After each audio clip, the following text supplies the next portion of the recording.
connect to serve. This set is brought to you by Shakeys Super Delivery. Order your favorite thin crust pizza and chicken in Mojos now. And the Cal will draw first blood here. Once again, that was Sullivan from the left wing, just deciding to go for it. First point for California Academy. De La Cruz this time. And we know that Shakeys is a good opportunity for the girls to gain experience. You played in the high school ranks. How important is this for budding volleyball players? I think not just in terms of your technical skill, but also the confidence in your own skill and your confidence on the court. These kinds of tournaments are so important, as you can see how both these teams are playing right now, playing with so much intensity. Oh my gosh, that was a really long rally. Sullivan again. As we check it out, look at everybody on the court, everybody on point, and gets a touch from the hands of BETHEL Academy. 15 points for Sullivan in this match. What an outing for her. De La Cruz, though, serves outside. But De La Cruz has been doing well in the service line for the last two sets. And I like what you said a while ago. It's for them to, being here in Shakeys, is for them to understand the roles that they need to fulfill while playing in a team sport. Quick set and attack. A chase, Movido. Chance for Cal. Activates the middle. Blocked though. The answer back! Almario found an opening. Almario with great anticipation on that end. California Academy's blockers saw it coming, but they weren't able to pick that up to save the ball. And in this third set, we can see a different level of play. Rallies are longer now in the last few sequences. Very crucial set, especially because this will only be played until 15. So whoever claims momentum at the start of the set will be challenged to carry that all throughout this very short set. Nicalier with that service. Good first ball, Lagmay. Nicalier goes to Sullivan. And a powerful attack once again by Sullivan. And Nicalier has just been going to Sullivan all day. That smart powered up play was brought to you by Smart's Power All 99. Load now. And you know, if they're hot, the setter will keep choosing them. Definitely, and it's up to the other attackers to just be on the lookout if ever Nicalier decides to go for them. Cruz! Over Doug. Sullivan once more. Sullivan just powering through that double block of Saumer and Lagmay, who's a very tall blocker, but still she was unfazed on that sequence. Right, and it seems like Sullivan is targeting the hands of Saumer, the smaller blocker, capitalizing on that. Almario. A run by Cruz. Libero sets this time. Ball goes through. What a tight save for Cal. Oh, mistimed the Movido and Lagmay. BETHEL Academy sort of struggling to connect with each other in this set. We saw that they have some attacks up their sleeve, but still they're unable to respond once Cal Academy is blocking them or returns those attacks. Movido goes to Almario. Abalos for that set, a bump. Good save by BETHEL. So Amer. Another set to Sullivan. Movido is all over the place. Abalos is receiving. Cruz this time. Long rally here, ladies and gentlemen. Their libero is doing the most. Plaza A joust won by Lagmay. Lagmay taking matters into her own hands, defending the net of her team. Middle blocker versus middle blocker. Exactly. Both of them in the front line. Movido. Suame rather for the service. Oh, sails out and they can't afford any service errors. Score is 7-3.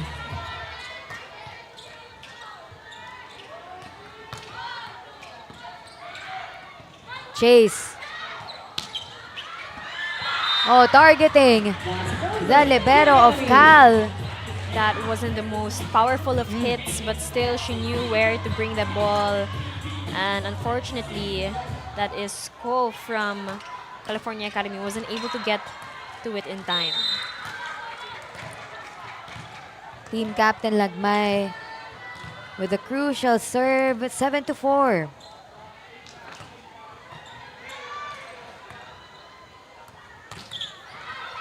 Go! Oh, good effort by California Academy. Abalos chasing it all the way to the barrier. We're starting to see Bethel Academy regain some momentum here in set number 3. And we're seeing the very powerful serves again of their team captain. Let's go to Cal and listen in. Iangat nyo lang. Wag yung tatalsik. That huddle was powered by Smart 5G. In the last game of Bethel Academy and their loss with Kings Montessori School, they actually scored more block points against KMS. And you can really see that the blockers of Bethel Academy have been contributing really well, as well as their team captain Lagmay with the service, 7-5. Outside! Again, good timeout by Cal.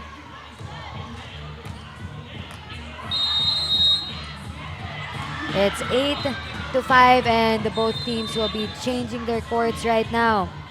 Set number 3, Caitlin, what do you see has been a good effort for California Academy? I think their defense has really improved here in set number 3, but still, Bethel Academy has been able to adjust to their blocks, to their attackers, so they'll definitely need a more stable defense moving forward. I mean, they still have the lead, but if they want to get this first win for them in this tournament, they'll want to adjust to Saumer and Almario, who I'm sure Movido will try and activate from this point on. Right. And in the Bethel Academy side, you can actually see them talking to one another as California Academy waits for the go signal of our referees for this service.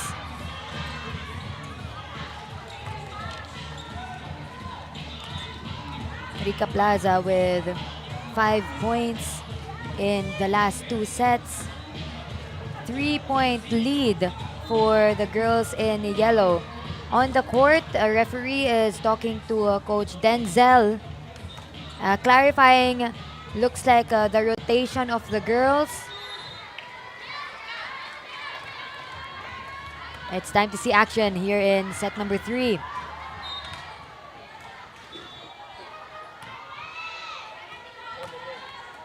A little bit of a lull as we wait for the cue of our referees.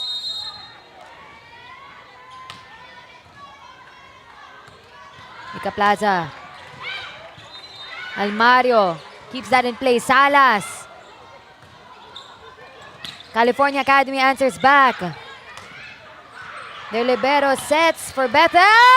Too strong.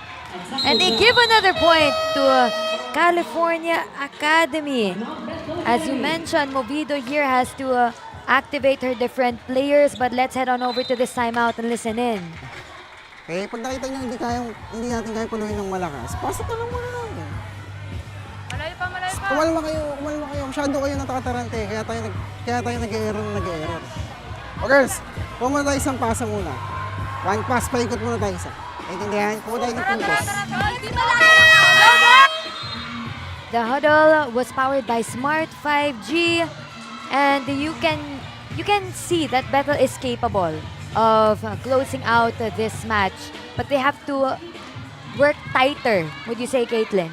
Definitely. Time and time again, we've heard Coach Denzel say na kumalma kayo, calm down. And I think when California Academy is starting to get their bearings, parang they're unable to adjust right away in terms of their defense. What happened in set number 1 is starting to happen again now in set number 3, where Movido isn't able to be as decisive to what attacker she's going to use. And now they'll try and want to regroup as soon as possible because California Academy is still on top. Cruz utilizing the block over here. And California Academy side, if Bethel is creating more diverse choices, it seems like Cal is ready to get whatever set is sent to them. Lagmay. And good the placement there for Lagmay. Seems like California Academy was not ready for that one. Castillo rather. Great choice there to go for her middle blocker for that quick attack.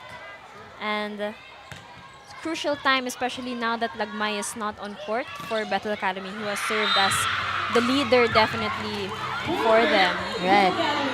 Castillo on a run. And the energy is different now for Bethel.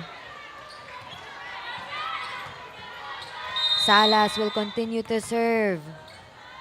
Settling herself down. 2-point lead.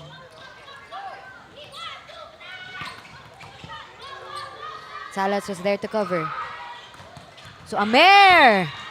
But into the net, and California Academy will score another point.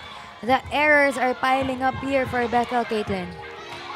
Definitely. She was trying to go for a down-the-line kill, but unfortunately only meets the net.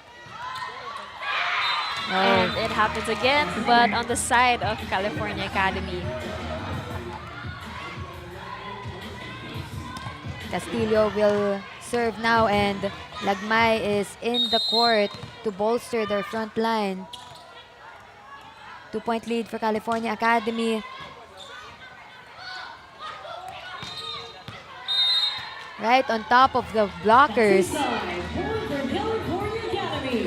That is Sullivan again providing for California Academy, keeping them on top. Great hit there for her.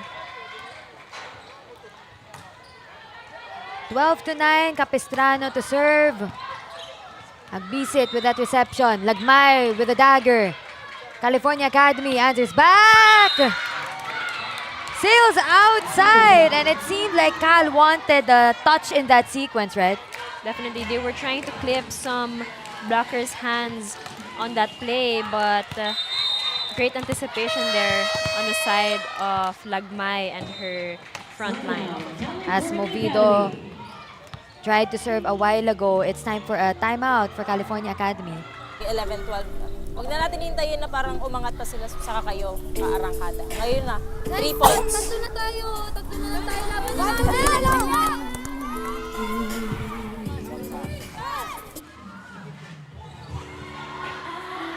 That huddle was powered by Smart 5G, and what a sight to see. Jelle Gajero also coming from the Shakeys ranks, now coaching her squad from where she came from in high school. So she really understands what the girls are going through. Definitely. These, like what we mentioned earlier, these two teams are very established already in this tournament, and it's great to see the products of this tournament as well help those playing right now. Right. Movido with the service, you can actually see in the whiteboard. Sure serve, no doubt, on the side of Bethel Academy. And that is good.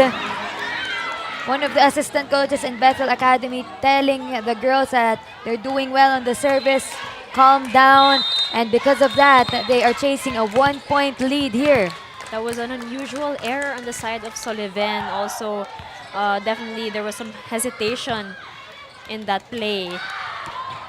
Another good serve. California Academy is not able to push that through the net. Some hesitation in their body language, Caitlin. Definitely, like what I was saying, there's some hesitation on the side of Sullivan from the receive, that misreceive, up to the attacks. Now But we're at the deadlock at 12 right now. Sorry, what were you saying? on the other end, we have Bethel Academy who kept their spirits up even though they were trailing by 3 points. Oh, catches the line. Sullivan with her bounce back. Trying to shake off the jitters, trying to shake off that hesitation as you mentioned. They're back with a 1-point lead.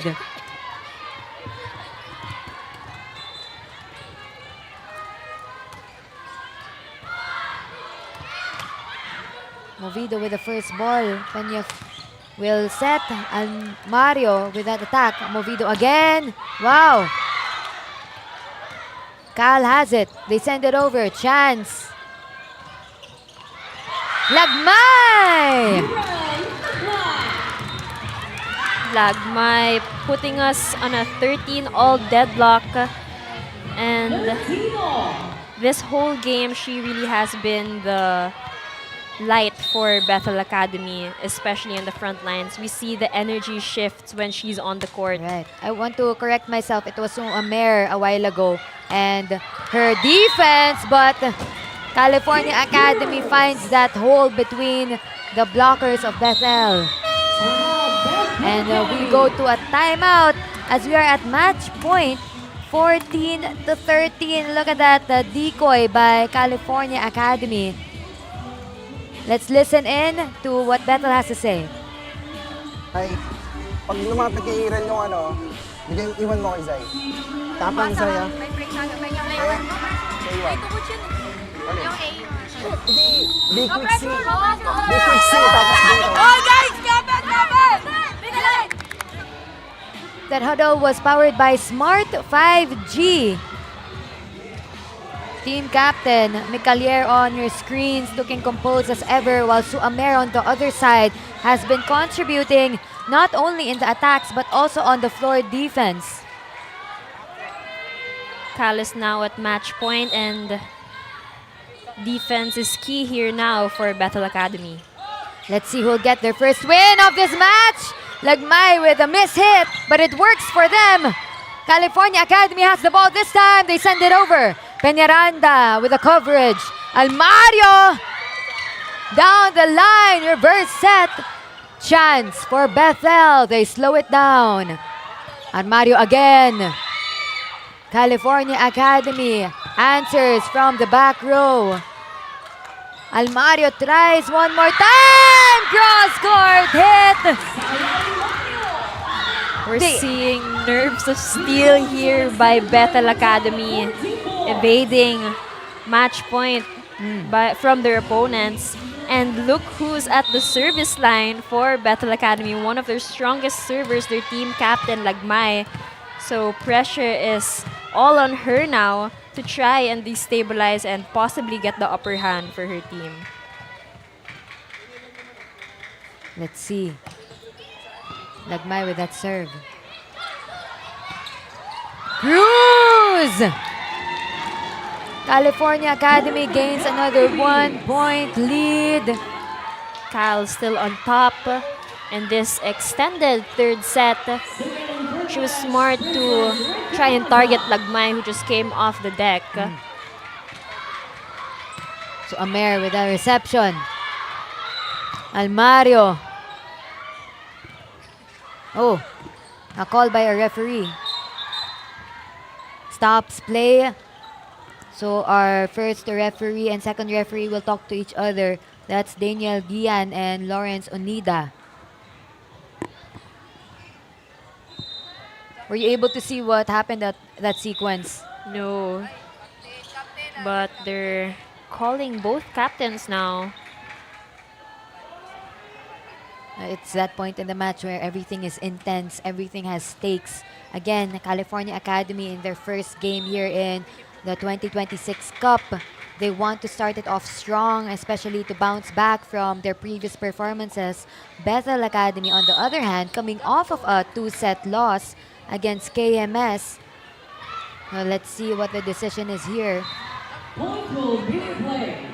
Oh, they'll replay the point.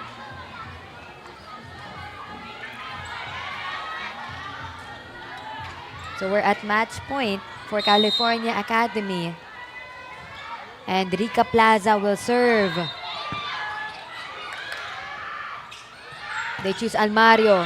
Block. They go to Almario again! Right through! Good timing by Almario. Almario successful on the second time, and you can see her actually asking for the ball, and she wants to kill that for her team and put the game at another deadlock. Almario with 9 points at the moment. And conversation with Doc Obet and our referee, but everything is clarified now.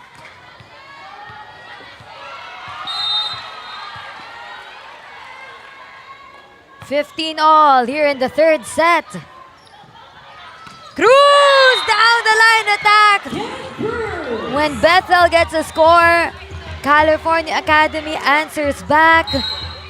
But we'll see which team can close out this match. Honestly, Caitlin, what a treat we are watching. The stars, the future stars of volleyball right here in LSGH Gym for Shakey's GVIL. Prenaranda with that good reception. Salas in the middle again! And what you can see her limping a bit after her fall, after her hit rather, but holding her right ankle, and she seems to be walking that one out. 16-all here in our third set. It has extended. Salas with that serve, but that one goes outside. And Salas tells Coach Denzel, "That's on me, Coach." So we're back to match point, 17-16. That is a crucial error on the side of Salas and Bethel, but nothing else to do but to bounce back in the next rally. Peñaranda. Underhand set, Movido. Goes to Amer. Decoy! Salas was there to receive it. Almario chases it. Peñaranda sends it over. Another attempt by California Academy. So Amer sets it. Cal again. To their middle. Sails outside. What a lucky break here for Bethel Academy. Once again, the game is at a deadlock. 17-all. We've seen a string of attacks from Cal Academy, and Bethel just trying to keep up with their defense, but still that error will give the point to Bethel. We're at the edge of our seats, ladies and gentlemen. Movido goes to Amer. Over the double block and catches that corner. And just like that, Bethel Academy is now on top. They now have the upper hand in this crucial set number 3. And it's just up to them now to go for that finish. Cruz comes in.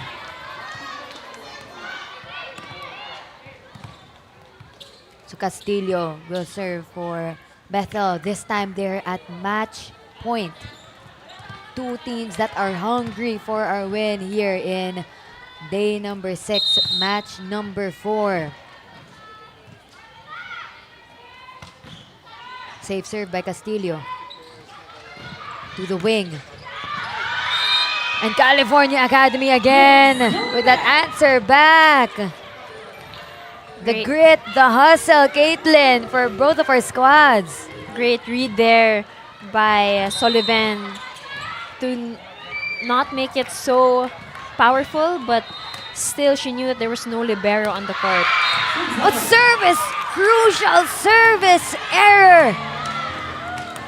California Academy gives back the match point to Bethel Academy. If you're just watching us and wondering why match number 5 hasn't started, we are extended here, folks. Movido the setter. What an answer by California Academy. And we're back at a deadlock. This might as well just extend to one whole set. We were only expecting this to end at 15, but we might reach 25 at this point. Again, that is Sullivan hammering down from the center. Oh, Lagmay activated. Movido goes to Almario this time. Cal slows it down. Sullivan!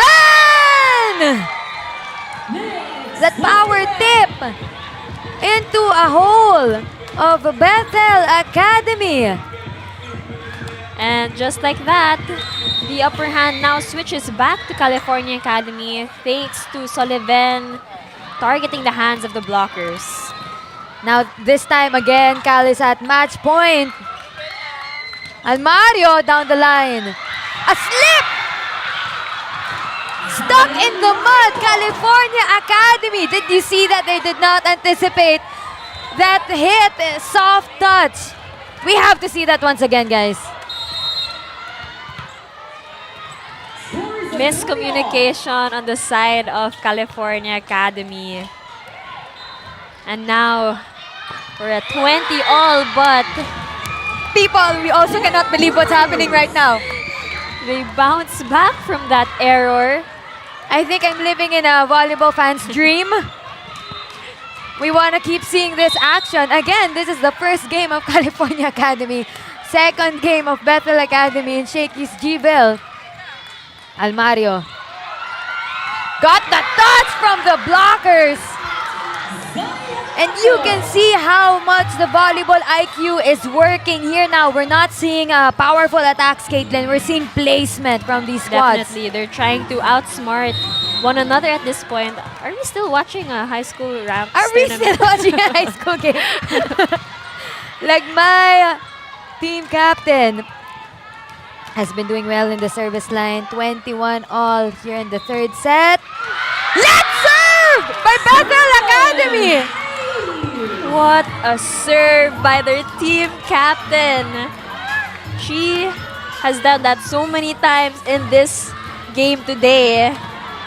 But did you feel that the Bethel Academy held their breath for a bit? Split second as we are back at match point for Bethel. 21-22.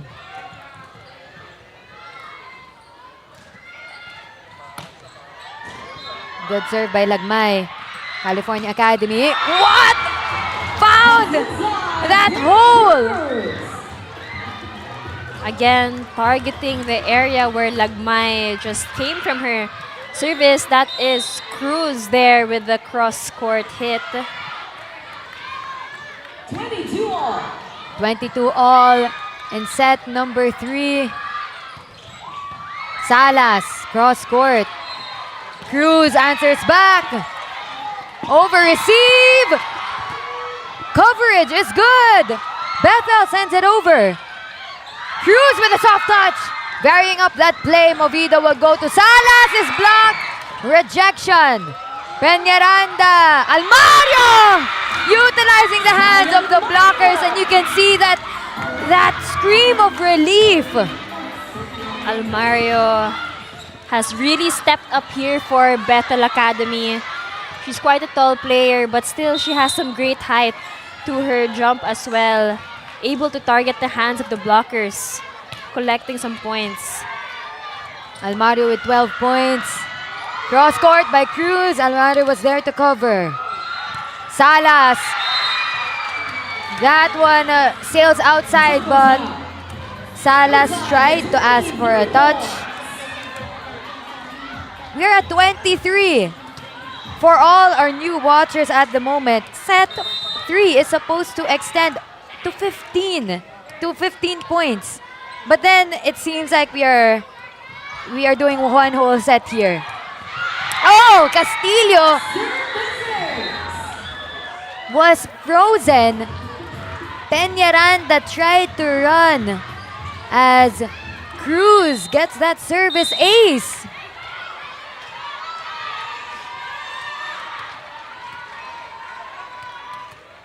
Cruz again. We're at match point, ladies and gentlemen. Over on 2. Cal, back to Cruz. Peñaranda. Salas, rejected.